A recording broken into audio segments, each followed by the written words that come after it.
नारायण नारायण नारायण हरि। तात्विक प्रेरणाएं। भाग 3 बी।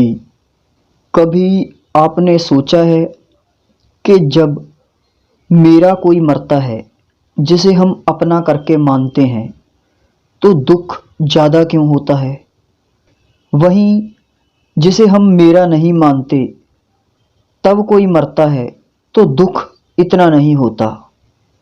क्या कारण हो सकता है? क्या कभी इसके बाबत आपने सोचा? क्या कभी इसकी कहीं खोजबीन करी? दरअसल जब मेरा कोई मरता है तो केवल मेरा नहीं मरता, वो ऐसा है जैसे मैं ही कुछ मरता हूँ, क्योंकि जितना भी मेरा है वो मैं से संबंधित होता है। ऐसा लगता है मैं ही कुछ मिट गया हूँ, मैं ही कुछ मर गया हूँ। प्रत्येक मेरा मेरे ही अहंकार का एक हिस्सा है, इसलिए हम मेरे को बढ़ाते रहते हैं। हम जितना मेरा करके चीज़ों को बढ़ाते हैं, ज़मीनों को बढ़ाते हैं, धन को बढ़ाते हैं, संबंधों को बढ़ाते हैं, वह एक तरह से हम अपनी मैं को ही बढ़ा रहे हैं। और जब फिर मेरा कोई बिछुड़ता है, कोई टूटता है, कोई बिखरता है, कोई मरता है, तो हमें ऐसा प्रतीत होता है जैसे मैं ही बिखर गया, मैं ही टूट गया, मैं ही मर गया। जितने जितने हिस्से में हमने उसको अपनी मैं में जगह दी होती है, उतना उतना हिस्सा खाली हो जाता है।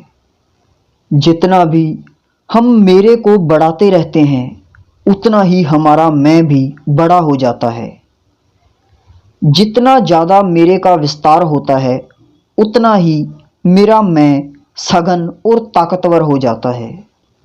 अगर सारा का सारा मेरा विदा हो जाए, अर्थात मेरा कुछ बचे ही ना, तो मैं के खड़े होने के लिए भी कोई सहारा ना बचेगा, क्योंकि मैं के सहारे हैं मेरे।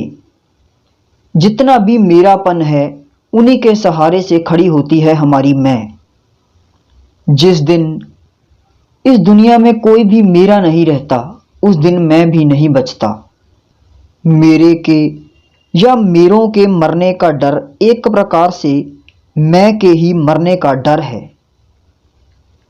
क्योंकि हमारा अहंकार अपने आसपास एक घेरा खड़ा करता है, एक फैलाव खड़ा करता है, वहीं मेरे का फैलाव है।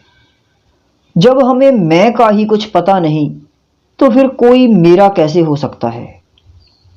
जब हमें मैं ही की कोई खबर नहीं, मैं ही का कोई सत्य मालूम नहीं, तो फिर कोई मेरा कैसे हो सकता है? किसी को हम मेरा कैसे कह सकते हैं? इस दुनिया में कभी भी कोई किसी दूसरे के लिए दुखी नहीं होता, सब अपने लिए ही दुखी होते हैं। कभी कोई दूसरे के लिए आनंदित भी नहीं होता, सब अपने लिए ही आनंदित होते हैं। जो जो व्यक्ति, वस्तु, संबंध मेरी मैं को आसरा देते हैं, मेरी मैं को सहारा देते हैं, वो मित्र हो जाते हैं, वो प्रिय हो जाते हैं। और जो मेरी मैं को तोड़ते हैं, मेरी मैं को खंडित करते हैं, वह शत्रु हो जाते हैं, वह अप्रिय हो जाते हैं। इसलिए जिसका मैं गिर जाता है उसके लिए मित्र और शत्रु भी विदा हो जाते हैं। जिस दिन हमारे सभी कर्मों से कर्ता विदा हो जाता है, उस दिन हमारे कर्म हमारे नहीं रह जाते, वह परमात्मा से ही होते हैं। फिर मेरा कोई भी दायित्व नहीं रह जाता, क्योंकि मैं बचता ही नहीं। सारे दायित्व, सारे कर्तव्य भी उसी के लिए हैं जिसकी मैं मौजूद है, जो कर्ता बना बैठा है। हम जो भी देखते हैं, सुनते हैं, उसे जब किसी दूसरे से कहते हैं तो उसमें हम स्वयं भी जुड़ जाते हैं। हम बिल्कुल उसे वैसा का वैसा नहीं कह पाते जैसा हमने किसी से सुना होता है। उसमें हमारा व्यक्तित्व भी झलकता है। सत्य अर्थात परमात्मा हमेशा एक रहता है, लेकिन व्यक्तियों का और शब्दों का भेद हो जाता है। अच्छे और बुरे का भी जो फर्क है, फासला है, वह व्यक्तियों में ही है, परमात्मा में नहीं। जो अच्छे बुरे में फर्क जान रहा है, उससे कभी ना कभी बुरा होने की संभावना रहती ही है। बुरा करने से केवल वही बच सकता है जो सब कुछ परमात्मा पर ही छोड़ देता है। अगर कोई चोरी करे और सोचे कि मैं तो निमित्त मात्र हूँ, तो फिर अगर वह पकड़ा जाए और उसकी पिटाई हो, तो तब भी उसे मानना होगा कि पिटाई करने वाला भी परमात्मा ही है। अगर चोरी करने वाला यह माने कि मुझसे चोरी परमात्मा करवा रहा है, तो फिर अगर वह कल को पकड़ा जाता है, उसे सज़ा मिलती है, तो फिर भी उसे यही मानना चाहिए कि सज़ा भी परमात्मा ही दे रहा है। यह तो दूसरे लोग निमित्त मात्र हैं। सच्ची बात तो यह है कि जब भी हम कुछ बुरा करते हैं, कुछ गलत करते हैं, कुछ अनुचित करते हैं, तो वह अहंकार से भरकर ही करते हैं। अहंकार से मुक्त होकर व्यक्ति के हाथों कभी कुछ गलत हो ही नहीं सकता, क्योंकि अहंकार अपने आप को भरने की कोशिश करता है। अहंकार अपने आप को बढ़ाने की कोशिश करता है। अहंकार अपने आप को फैलाने की कोशिश करता है, और इसी के लिए तो सारे गलत कार्य हैं। हम चोरी भी कर रहे हैं तो क्यों कर रहे हैं? हम बेईमानी भी कर रहे हैं तो क्यों कर रहे हैं? हम किसी का शोषण भी कर रहे हैं तो क्यों कर रहे हैं? क्योंकि हम अपने को बड़ा करना चाहते हैं, और यह अहंकार की मांग है। और जिस दिन अहंकार विदा हो जाता है, फिर उस दिन आप में बड़े होने की मांग भी खत्म हो जाती है। फिर आप में स्वयं को फैलाने की मांग भी खत्म हो जाती है। फिर आप में स्वयं को भरने की, स्वयं को बड़ा करने की मांग भी खत्म हो जाती है। जब अहंकार ही नहीं बचा, तो कौन बड़ा होगा, कौन फैलेगा, कौन भरेगा? फिर जो भी कर्म होते हैं, वह बुराई रहित कर्म हो जाते हैं। अहंकार के बिना हमसे कुछ बुरा हो ही नहीं सकता। दरअसल अहंकार में ही इच्छाएं हैं।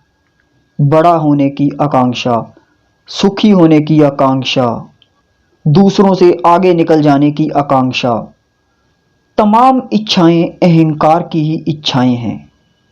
जितने भी बुरे कर्म हैं, वह बिना कर्ता के होते नहीं। और अजीब बात यह घटती है कि बुरे कर्म का कोई कर्ता होना ही नहीं चाहता, उसमें कोई राजी ही नहीं। लेकिन अच्छे कर्म का कर्ता प्रत्येक होना चाहता है।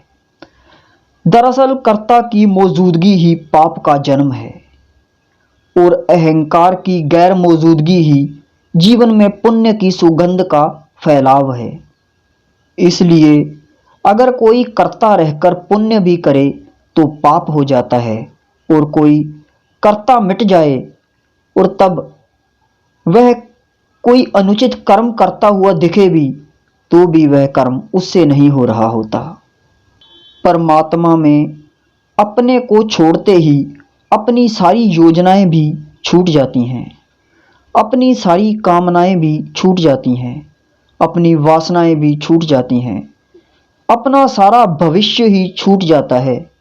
क्योंकि हम ही नहीं रहते तो फिर भविष्य किसका? फिर तो जो हो सो हो। स्वयं को परमात्मा के हाथ में देना बहुत बड़ा साहस है। इससे बड़ा साहस कोई नहीं। स्वयं को परमात्मा में छोड़ देना आसान बात नहीं। निमित्त की क्या योजना होगी, निमित्त की क्या वासना होगी, और निमित्त की क्या कामना होगी? जिस दिन हम स्वयं को परमात्मा के हाथों में छोड़ देते हैं, उस दिन हम केवल निमित्त मात्र हो जाते हैं।